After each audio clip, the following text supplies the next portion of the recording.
Hoy vamos a hablar sobre algo que está sucediendo en nuestra provincia, Valencia. Una fuerte tormenta llamada la Dana. Quizás has visto mucha lluvia, calles inundadas y has escuchado a los adultos preocupados.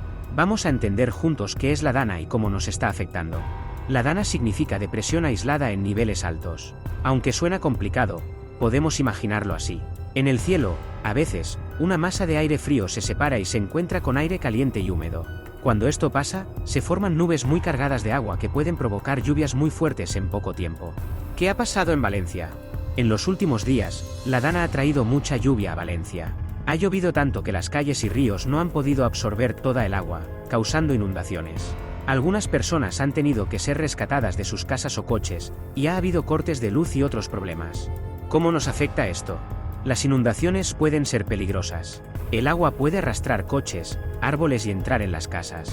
Por eso, es importante que, durante estas tormentas, nos quedemos en lugares seguros, evitemos salir si no es necesario y sigamos las indicaciones de las autoridades.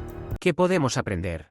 Cuando suceden catástrofes como esta, algo maravilloso que hemos visto es la solidaridad entre vecinos. Durante esta Dana, muchas personas se han ayudado entre sí, compartiendo agua, alimentos y, sobre todo, mucho apoyo. Aunque el agua ha dejado las calles llenas de barro y algunas familias han perdido cosas importantes, los vecinos han estado ahí para ayudar. Hemos visto personas caminando kilómetros y kilómetros para llevar comida, agua y todo lo necesario a quienes lo necesitaban. Nadie se ha quedado solo, y esto nos enseña algo muy valioso en momentos difíciles: todos podemos ser una gran familia, ayudándonos sin esperar nada a cambio. Los bomberos, policías y muchos voluntarios también han trabajado sin descanso para que todos estemos seguros. Todos juntos, con pequeñas acciones, logramos cosas grandes. Esta solidaridad nos muestra que, aunque las tormentas sean fuertes, nuestra unión y generosidad pueden ser aún más poderosas. Conclusión.